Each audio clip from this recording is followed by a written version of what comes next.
Karibu tena katika kipindi hiki ambacho ni mfululizo huu. Kama nilivyokuambia katika kipindi kilichopita, tunapitia maandiko kuthibitisha kwamba huyu Yesu Kristo wa Nazareth ni Mungu.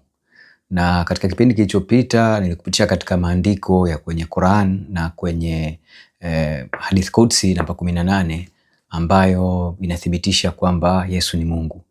Labda nifafanue kidogo kwa nini nilitumia Qur'ani mwanzoni na Hadith Qudsi. Ni kwa sababu ni kuthibitisha mambo makubwa mawili. Kwanza, kuthibitisha kwamba mwandishi wa Qur'ani si Mungu, kwa sababu wakati humo kwenye Qur'ani ikisema kwamba Yesu au Isa bin Maryam si Mungu, lakini humo inathibitisha umungu wa Bwana wetu Yesu Kristo kwa kuzichukua sifa zake za kimungu ambazo alizizungumza na alizitekeleza na kuonyesha mamlaka na kwenda kuzichukua kuzibandika katika yule Mungu anaitwa Allah. Haya ni makosa ambayo ni mwanadamu tu anaweza akayafanya. Hekima ya Mungu iliyo ya ajabu isingeweza kuwafanya kama kitabu kile kingelikuwa ni kitabu cha Mungu. Lakini pia katika Hadith Qudsi ilikuwa nia ya kuonyesha umungu na mamlaka Bwana Yesu ambayo tayari alikuwa alisema kwamba yeye kama mfalme na mwenye kutoa hukumu ya mwisho nini atakifanya. Sasa tulikuja tukaona kwamba huyu Muhammad alichukua yale maneno ya Bwana Yesu, akayachukua baadhi, akaenda kuweka katika kinywa cha yule Mungu anayemuita Allah. Safari hii tutaenda kuzungumzia kuhusu uthibitisho wa kimaandiko ndani ya Biblia kwamba Yesu Kristo wa Nazareth ni Mungu. Kipindi hiki nitakigawa katika vipande viwili kwa sababu kuna maandiko mengi sana, lakini tutakwenda kuangalia katika sehemu ya kwanza. Tutajadili kuhusu hizi pingamizi za Waislamu dhidi ya Mungu wa Bwana wetu Yesu Kristo, na hasa namna gani wanaleta haya maswali kwa Waislamu. Hichi ni kipindi cha kwanza, tutaangalia hiyo. Kwenye awamu ya pili tutakuja kuzama sasa katika maandiko na kuthibitisha umungu wa Bwana Yesu. Sasa kwa nini Waislamu wao wanasema Yesu si Mungu?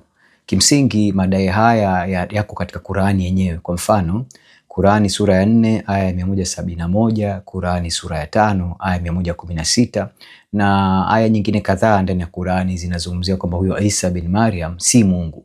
Napenda kutumia Isa bin Maryam kwenye Qur'ani kwa sababu kuthibitisha kwamba kwa mujibu wa Waislamu wanasema huyu Isa bin Maryam ndio Yesu Kristo wa Nazareth.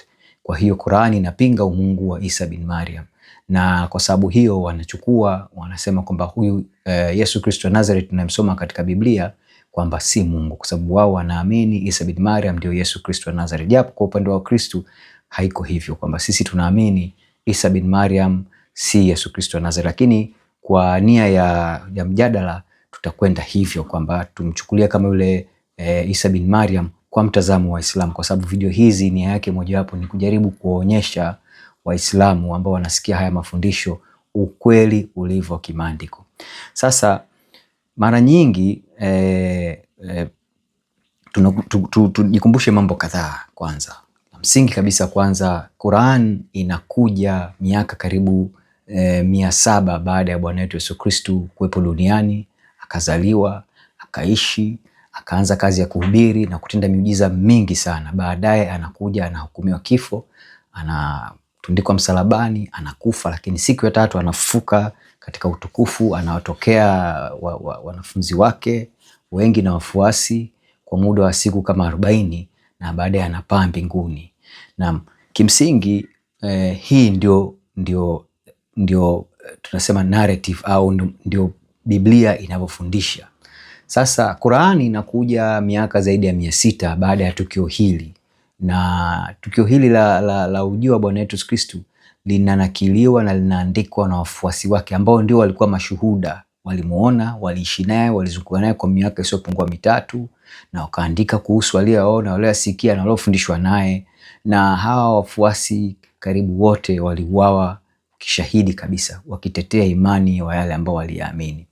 Na Qur'ani inapokuja baadaye inakuja inapindua haya yote. Kwa mfano, inazungumzia Yesu hakufa msalabani, na kwa sababu hakufa msalabani basi hakufufuka, kwamba Allah alimnyakua tu akampeleka huko peponi.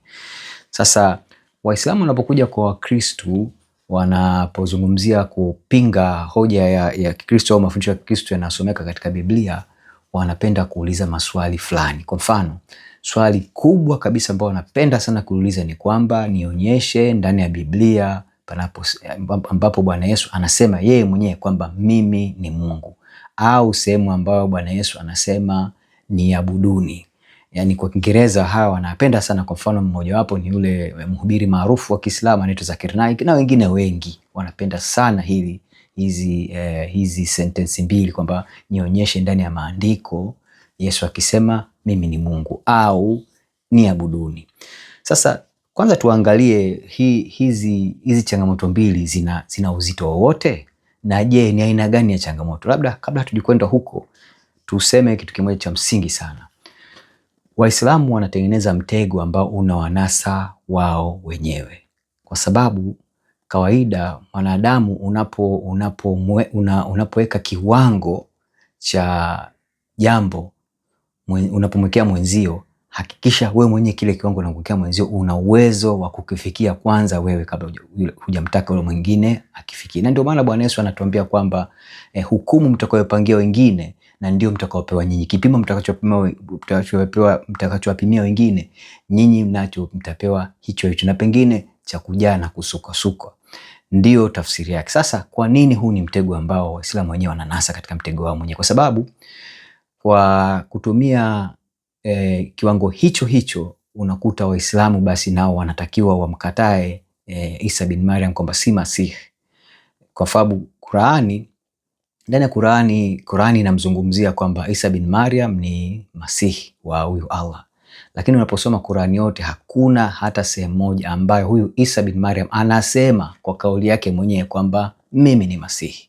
Hilo ni la kwanza. La pili, Qurani inamsema huyu Isa bin Maryam kwamba ni kalimatullah, kwamba huyu ni neno kutoka kwa Allah. Lakini katika Qurani nzima huyu Isa bin Maryam hakuna hata sehemu moja ambayo anasema yeye ni kalimatullah, yani neno linalotoka kwa Mungu.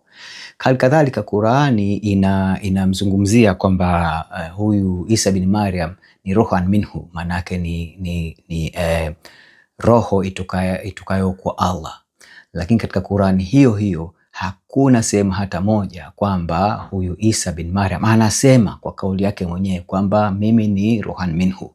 Sasa kwa namna ambavyo Waislamu wanaleta swala hili kwamba nionyeshe ndani ya Biblia kwamba Yesu anasema mimi ni Mungu ndipo wasadiki, basi kwa kuweka kiwango hicho, basi na wao wanatakiwa pia waikatae Qurani, kwamba kwa sababu hasemi ndani ya Qurani kwamba yeye ni Masihi, na kwamba yeye si ruhallah, na kwamba yeye si ruhan minhu, basi wanatakiwa nao wakatae, waseme hii Qurani nayo imepotoka, na kwamba Isa bin Maryam si Masihi wala si ruhallah wala si ruhan minhu.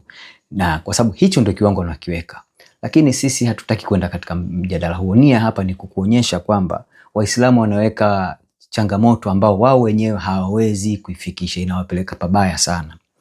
Sawa, sasa shida nyingine ambayo Waislamu katika mtego huo unaweka pabaya zaidi, kwa sababu wanapotaka kwamba ili wasadiki kwamba Yesu Kristu ni Mungu, basi lazima angesema katika kauli yake. Sasa maana yake nini hii? Maana yake ni kwamba Muislamu yoyote yule leo hii akitokea kiumbe chochote, iwe mwanadamu, iwe malaika, iwe jini, iwe ibilisi, iwe shetani, kiumbe chochote kile kikisema mimi ni Mungu, basi watatakiwa wamwamini na wamwabudu hicho kiumbe, kwa sababu kutoa kauli ni kitu chepesi, na kumekuweko maelfu ya watu tokea enzi ambao walijitokeza wakidai wao ni Mungu.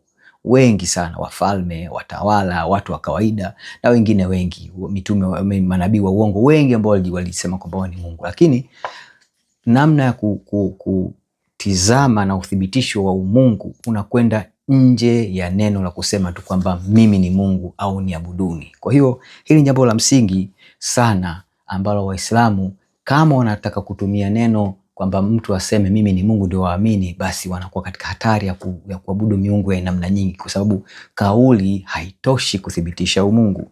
Twende tukasome katika kitabu Injili ya Mathayo sura ya 4. Injili ya Mathayo sura ya 4 mstari wa 8 mpaka wa 9.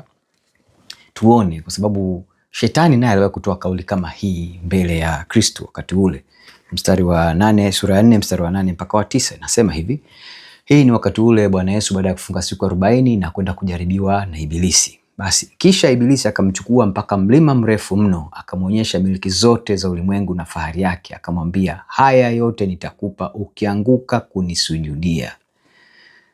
Anasema akamwambia, haya yote nitakupa ukianguka kunisujudia. Huyu ni Ibilisi anamwambia Bwana wetu Yesu Kristo, lakini alishindwa vibaya, kwa sababu Bwana Yesu katika mstari wa 10 anasema, ndipo Yesu alipomwambia, nenda zako Shetani, kwa maana imeandikwa, msujudie Bwana Mungu wako, umwabudu yeye peke yake. Kwamba mtu anapokuja kwako akisema yeye ni Mungu, akasema umsujudie, unatakiwa uende mbali zaidi, mbali tu ya kukubali. Kwamba Bwana Yesu angelikuwa anazunguka tu akisema mnisujudie, nafikiri ingekuwa kitu cha ajabu sana. Sasa maana yangu nini? Maana yangu ni kwamba viumbe vyovyote vile, ikiwemo Ibilisi mwenyewe, wanaweza kusema kauli hizi kwamba mimi ni Mungu, nisujudie. Kama tunavyoona hapa, Shetani anamjaribu Bwana Yesu na anashindwa vibaya. Na hii pia unaiona katika Luka sura ya 4 mstari wa 5 mpaka wa 8. Ni tukio ambalo wainjili wanalizungumza.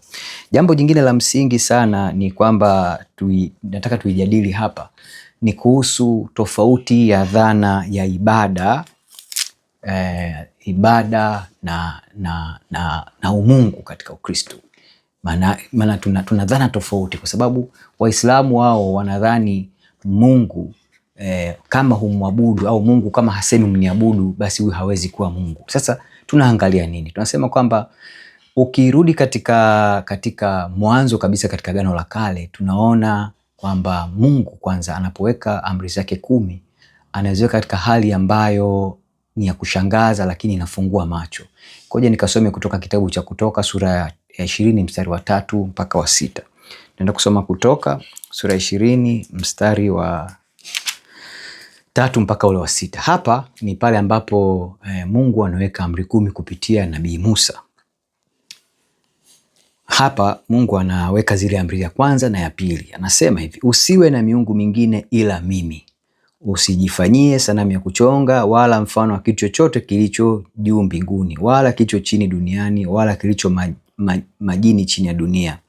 Usivisujudie wala kuvitumikia. Kwa kuwa mimi Bwana Mungu wako ni Mungu mwenye wivu, na wapatiliza wana maovu ya baba zao hata kizazi cha 3 na cha 4 cha wanichukiao. Kitu cha msingi hapa nataka tuondoke nacho ni hii sentensi inayosema usivisujudie wala kuvitumikia. Mungu anapojaribu kutuonyesha hapa ni kwamba miungu ya uongo siku zote kitu cha kwanza kinachotaka ni kusujudiwa na kutumikiwa. Ndicho ambacho miungu ya uongo inakuja nacho. Na ndio maana anatuonya kwa kupitia amri zake hizi kuu 2 za kwanza ni kwamba tusivisujudie wala kuvitumikia. Sasa tuone katika ibada za namna gani Mungu wa Israeli huyu Yahwe anataka mahusiano yake yawe kwake, namna gani anataka yawe, na anataka namna gani twende mbele zake. Na kabla sijakwenda mbali, hizi amri 10 unaweza kuzisoma pia katika Kumbukumbu la Torati sura ya 5 mstari wa 7 mpaka wa 9. Unaikuta tena hivyo inarudiwa.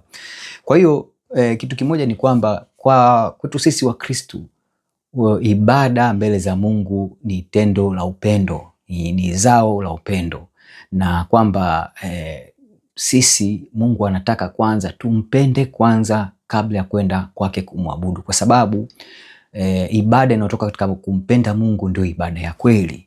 Na unaposoma Biblia kwa mfano hasa katika Agano la Kale, unaona katika vitabu kadhaa vya baadhi ya manabii jinsi Mungu anavyosema watu hawa wanakuja kwangu wakiwa na maneno mengi, lakini mioni mwao wako mbali sana na mimi, kwamba wanafanya sana abudu, wanafanya sana ibada, wanamsujudia, wanamtolea sadaka, wanamtolea dhabihu za kila namna na kwa shamra nyingi, lakini mioyo yao iko mbali sana na mimi.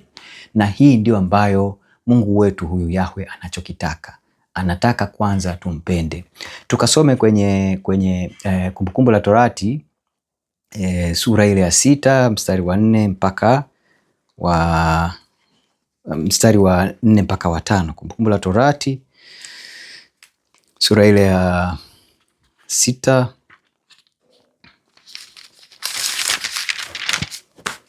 mstari wa 4 mpaka wa 5 unasema hivi: Sikiliza, Israeli, Bwana Mungu wetu, Bwana ndiye mmoja. Nawe mpende Bwana Mungu wako kwa moyo wako wote na kwa roho yako yote na kwa nguvu zako zote.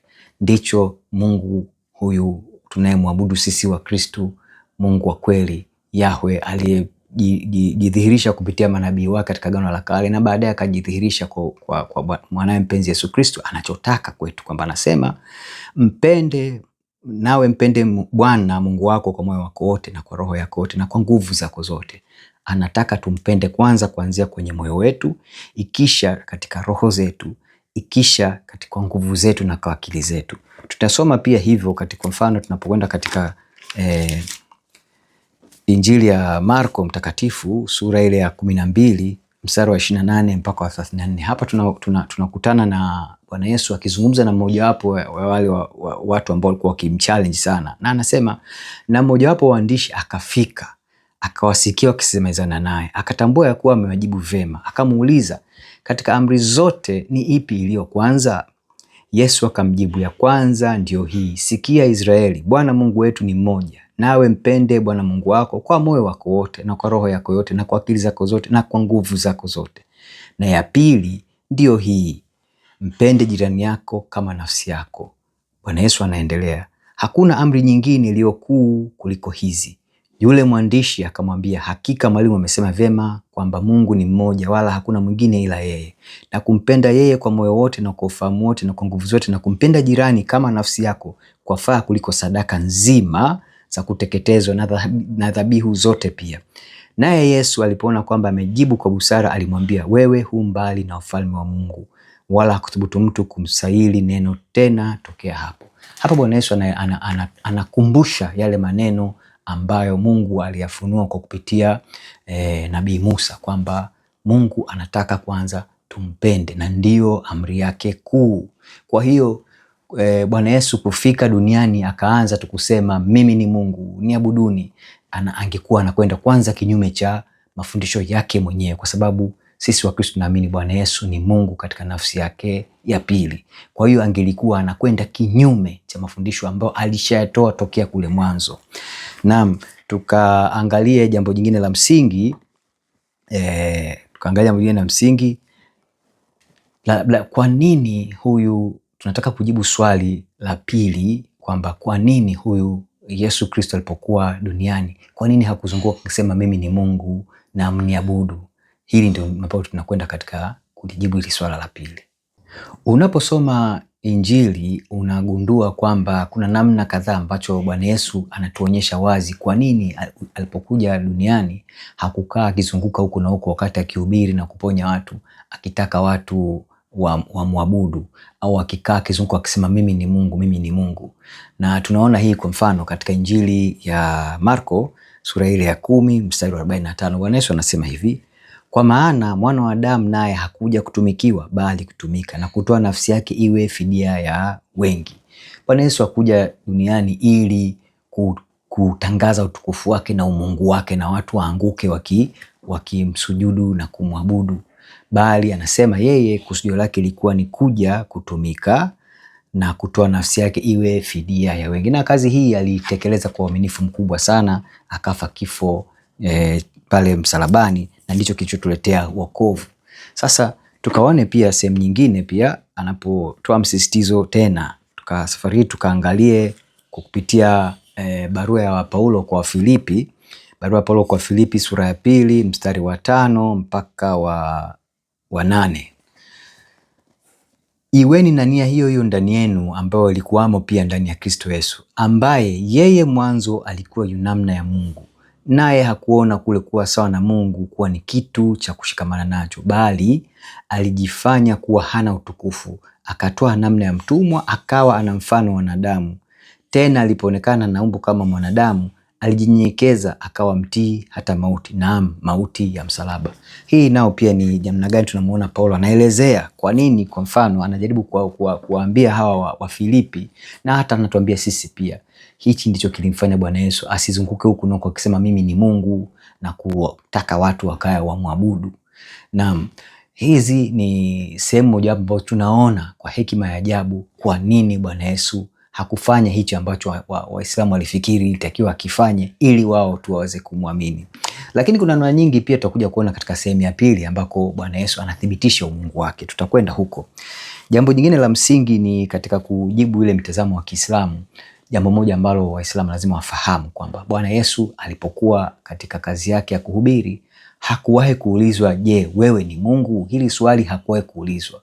Hakuwahi kuulizwa katika namna hiyo. Na kuna sababu ya kimsingi sana kwamba Wayahudi wa karne ya kwanza waliweka swali hili katika namna ambayo ilikuwa ina mantiki, kwa sababu Wayahudi wakati ule mpaka sasa ambao Wayahudi ambao si Wakristo bado wanamtazamia Mwokozi Masihi ambaye atakuja katika namna ambayo wao waliona katika maandiko. Kwa mfano, unakuta kwamba wanamuuliza, je, wewe ni mwana wa aliye juu? Wanamuuliza maswali namna hiyo. Kwa hiyo maswali waliomuuliza Bwana Yesu walimuuliza katika namna ambayo wao katika ufahamu wa maandiko na unabii walimuuliza katika hali hiyo, kwa sababu Wayahudi walikuwa wanafahamu nafasi ya Baba na walikuwa wanafahamu nafasi ya Mwokozi anakuja katika utukufu wa kimungu, lakini walitaka kumuuliza kuthibitisha kama ndiwe wewe Mwokozi wetu. Tukasome katika Mathayo sura 26, Mathayo sura 26, Mathayo sura 26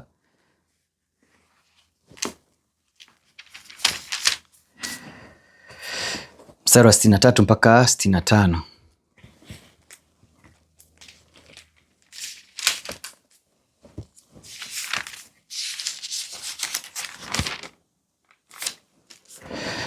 Mstari wa 63 mpaka 65. Bwana Yesu anasema hivi. Hapa ni wakati ule kuhani mkuu anamhoji Bwana Yesu baada ya kukamatwa na muda mfupi kabla ya kuhukumiwa kifo. Wanamhoji Bwana Yesu, alikuwa kimya, lakini baadaye kuhani mkuu yule Kayafa anamuuliza Yesu maswali fulani. Na inasema hivi, lakini Yesu akanyamaza. Kuhani mkuu akamwambia, na kuapisha kwa Mungu aliye hai. Hapa ni Kayafa anamwapisha ili amjibu, kwa sababu kabla ya hapo Bwana Yesu hakujibu swali lolote. Kwa hiyo anakuapisha kwa Mungu aliye hai, utuambie kama wewe ndiye Kristo mwana wa Mungu. Angalia hili swali, hamuulizi je, wewe ni Mungu, anamuuliza kama wewe ndiye Kristo mwana wa Mungu, kwa sababu Wayahudi walikuwa wanajua huyu Mwokozi anayekuja ni mwana wa Mungu na ndiye Kristo, yani mpakwa. Kwa hiyo anamuuliza swali hili kwa sababu ndivyo maandiko ya kule unabii wa nyuma huko tokea mwanzo ndivyo yanamweka hivyo. Sikiliza jibu la Yesu anachomwambia. Yesu akamwambia, wewe umesema, lakini nawaambieni tangu sasa mtamuona Mwana wa Adamu ameketi mkono wa kuume wa nguvu akija juu ya mawingu ya mbinguni. Bwana Yesu anamjibu kwa kumrudisha katika unabii. Safari hii anazungumzia unabii wa Danieli. Anarudia unabii wa Danieli ile sura ya 7 mstari wa 13. Ukienda kule na hapa unapoona anapomjibu hivi, basi ndipo tunaenda kuona jinsi nini Kayafa anakuja kukifanya baada ya Bwana Yesu kutoa jibu hili. Ndipo kuhani mkuu akararua mavazi yake akisema, amekufuru. Mna haja gani tena ya mashahidi? Kwamba jibu la Yesu pale moja kwa moja linasema, mimi ni mwana wa Mungu, mimi ndiye Masihi. Kuhani mkuu anararua kwa sababu wao kwa kuwa wanaona pale pale mbele zao, mbele ya ile Sanhedrin, maana ile ilikuwa ni baraza la Wayahudi ile la kidini lenye kutoa hukumu. Anararua nguo kuthibitisha huyu amefanya kufuru kubwa kwa kujifananisha na Mungu aliye hai. Sasa ona swali kama hilo, na kisa hiki kinarekodiwa pia na mwinjili Marko katika sura 14 mstari wa 61 mpaka 63. Tunaona pia katika Luka 22 mstari wa 67 mpaka ule wa 70. Tukiendelea zaidi tukaangalie tena kwamba kwa nini Bwana Yesu huyu hakukaa akizungumza kwamba mimi ni Mungu alipokuwa akifundisha. Hakuweza kutumia lugha ya namna hiyo. Ni kwa sababu katika karne ya kwanza wakati ule Bwana Yesu ilibidi azungumze katika lugha ambayo Wayahudi ili Wayahudi wasimuone anajifanisha na Baba, kwa sababu yeye anakuja katika nafsi ya mwana mkombozi Masihi. Ilibidi atumie lugha ambayo hataki kujifananisha, yani wasimuelewe kama yanasema yeye ni Baba wa mbinguni, kwa sababu yeye ni mwana. Kwa hiyo lugha ambayo alikuwa akiitumia ilikuwa inaeleweka na Wayahudi walielewa fika kabisa. Tukasome Injili ya Mathayo hiyo hiyo sura ya 16, Mathayo 16 mstari wa 27 anasema hivi: kwa sababu mwana wa Adamu atakuja katika utukufu wa Baba yake pamoja na malaika zake, ndipo atakapomlipa kila mtu kwa kadiri ya matendo yake. Hapa ni Bwana Yesu anazungumza na Wayahudi, anamwambia kwa sababu mwana wa Adamu. Kwanza muhimu sana kufahamu hili neno mwana wa Adamu ni nini. Kwa Wayahudi, Bwana Yesu kwa kila kizungumza neno la mwana wa Adamu alikuwa anazungumzia yule mwana ambaye alikuwa anatarajiwa kwa mujibu wa kitabu cha Danieli sura ya 7 mstari wa 13, ambaye anakuja katika utukufu, katika wingu na katika mfano wa mwanadamu. Kwa hiyo Wayahudi walielewa fika. Unapoenda kusoma katika mstari wa 28 na anawaambia, amin nawaambieni, pana watu katika hawa wasimamao hapa ambao hawataonja mauti kabisa hata watakapomuona mwana wa Adamu akija katika ufalme wake. Hii ndio lugha ambayo Bwana Yesu anaisema na Wayahudi wanamuelewa. Anaisema na Wayahudi wanamuelewa fika kabisa. Tukaangalia jambo jingine la msingi hapa kabla sijamaliza, ni kwamba Yesu anapoulizwa maswali ya msingi na mazito kuhusu ujio wake, hajibu kwa maneno tu, hajibu kwa maneno peke yake. Nitatoa mfano mzuri tu kwenye Mathayo sura ya 11. Turudi kwenye Mathayo sura ya 11, mstari wa 2 mpaka wa 6. Hiki ilikuwa ni tukio ambalo wakati huo Yohana Mbatizaji alikuwa gerezani, na Yohana Mbatizaji, kumbuke, ndio alimbatiza Bwana Yesu, na ndipo Bwana Yesu akaanza kazi ya kuhubiri Injili. Tunaona kwamba nini Yohana Mbatizaji, swali ambalo anampelekea Bwana Yesu. Tunasoma sura ya 11 Mathayo mstari wa 2 mpaka wa 6. Naye Yohana aliposikia huko gerezani matendo yake Kristo, alituma wanafunzi wake kumuuliza, wewe ndiwe yule ajaye au tumtazamie mwingine? Hili ni swali la msingi sana na swali zito kwelikweli. Yohana anamuuliza Bwana wetu Yesu Kristo kupitia wanafunzi wake, kwa sababu wakati huo Yohana alikuwa gerezani. Anatuma wanafunzi wake wakamuuliza, je, wewe ndiwe au tumtarajie mwingine? Kwa sababu kuna uwezekano mkubwa Yohana alikuwa ana mashaka. Sasa sikiliza jibu la Bwana Yesu Kristo hapa. Yesu akajibu akawaambia, nendeni mkamweleze Yohana mnayoyasikia na kuyaona, vipofu wanapata kuona, viwete wanakwenda, wenye ukoma wanatakaswa, viziki wanasikia, wafu wanafufuliwa, na maskini wanahubiriwa habari njema. Naye heri awaye yote asiyechukizwa nami. Bwana Yesu hajibu hili kwa maneno tu, anawaambia waone, washuhudie matendo makuu ambayo anafanya. Haya ndiyo matendo ambayo yanashuhudia yeye ni nani, kwamba Bwana Yesu hataki si mtu ambaye anashuhudia kwa maneno pekee. Kwa sababu, kwa nini anasema hivi? Ni kwa sababu unabii ulizungumza ujio wa Yesu utaambatana na nini. Kwa sababu unaporudi katika Agano la Kale, katika unabii mbalimbali, anazungumziwa huyu Yesu akija kwamba ataponya vipofu, atafufua wafu, ataponya viwete, atawatakasa wenye ukoma, na mambo mengi makubwa kama hayo. Na ndicho ambacho Bwana Yesu anawaambia. Hamwambii kamwambieni ndiye mimi, lakini anawaambia nendeni, akamwambia nendeni mkamweleze Yohana mnayoyasikia na kuyaona. Sio tu mnayoyasikia, lakini na kuyaona, ambao mnayashuhudia kwa macho yenu, mkamweleze. Bwana Yesu hathibitishi umungu wake kwa maneno matupu, anathibitisha umungu kwa matendo pia. Tukasome neno la mwisho katika kipindi hiki kwa ufupi tu. Tutasoma Injili ya Yohana sura ya 5 mstari wa 14 mpaka 23. Baada ya hayo Yesu akamkuta ndani ya hekalu, wakati huu alivyomponya yule mtu alikuwa amepooza. Akamwambia, angalia, umekuwa mzima, usitende dhambi tena, lisije likakupata jambo lililo baya zaidi. Yule mtu akaenda zake, akawapasha habari Wayahudi ya kwamba ni Yesu aliyemfanya kuwa mzima. Kwa sababu hiyo Wayahudi wakamuudhi Yesu kwa kuwa alitenda hayo siku ya Sabato. Kumbuke Bwana Yesu alimponya yule mtu alikuwa amepooza, ilikuwa siku ya Sabato. Akawajibu, Baba yangu anatenda kazi hata sasa, nami ninatenda kazi. Basi kwa sababu hiyo Wayahudi walizidi kutaka kumuua, kwa kuwa hakuivunja Sabato tu, bali pamoja na hayo alimwita Mungu Baba yake, akijifanya sawa na Mungu. Basi Yesu akajibu akawaambia, amin amin nawaambia, mwana hawezi kutenda neno mwenyewe ila lile ambalo amuona Baba analitenda. Kwa maana yote ayatendayo yeye ndiyo ayatendayo mwana vile vile. Kwa kuwa Baba ampenda mwana, naye humwonyesha yote ayatendayo mwenyewe, hata na kazi kubwa zaidi kuliko hizi atamwonyesha, ili ninyi mpate kustaajabu.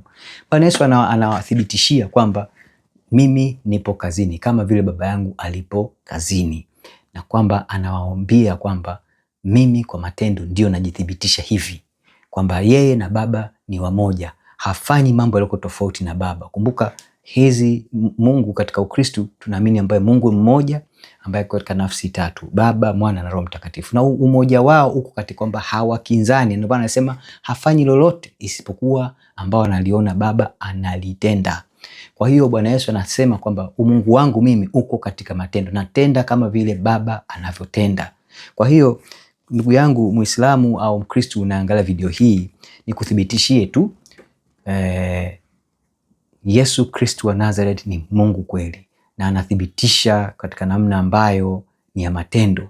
Tutaenda kwenda kwenye sehemu ya pili ya video hii. Najua ni ndefu kidogo, lakini mtaniwia radhi, imebidi iwe hivi. Lakini katika sehemu ya kwanza nilikuwa najadili kuhusu pingamizi la Uislamu limekaaje, na kwa nini hizi pingamizi kimsingi ni pingamizi ambazo zimekaa katika hali ambayo haina afya, kwa sababu ni pingamizi zinawatega wenyewe Waislamu kama nilivyokuonyesha mwanzoni. Lakini nataka nikuonyeshe pia namna gani, kwa nini katika kipindi hiki nilikuwa najaribu kuonyesha kwa nini Bwana Yesu hakukaa kizunguka akisema mimi ni Mungu, na pia hakukaa kizunguka akisema kwamba niabuduni. Katika kipindi cha pili kinachofuata nitakwenda zaidi kuthibitisha kwa maandiko kwamba Bwana Yesu ni Mungu, lakini pia nitakuonyesha Bwana Yesu alikubali kusujudiwa na aliabudiwa na hakukataa, na mengi zaidi kuja kuona, na matendo yake mengi ambayo aliyefanya yaliyothibitisha umungu wake. Karibu sana na kuomba usisite, subiri kipindi cha pili, utapata mengi zaidi. Na ndugu yangu Muislamu, uwe na moyo ulio wazi, uwe na moyo ulio tayari kusikiliza neno hili ili uweze kuamini. Achana na hizi hutuba zinazotolewa huko na Waislamu na mashehe na wengine. Maneno yako wazi, neno hili la Mungu liko wazi. Bwana Yesu ni Mungu aliyeshuka katika mwili, akakaa kwetu, akafa msalabani, akafuka siku ya tatu, na ufufuko wake na kifo chake ndio kilichotuletea sisi wokovu, na hakuna wokovu nje ya Bwana wetu Yesu Kristo, kwa sababu yeye mwenyewe anatuambia kila mara katika maandiko, alituambia mimi ni kweli na njia na uzima, mtu haji kwa Baba ila kwa njia ya mimi. Hakuna njia yoyote inayokwenda kwa Mungu isipokuwa kwa Yesu Kristo. Ndugu yangu Muislamu, unapomkana Yesu Kristo unakuwa umejifungia njia ya kwenda kumfikia Baba wa mbinguni, kupata maisha ya milele. Endelea kufuatilia na asante sana.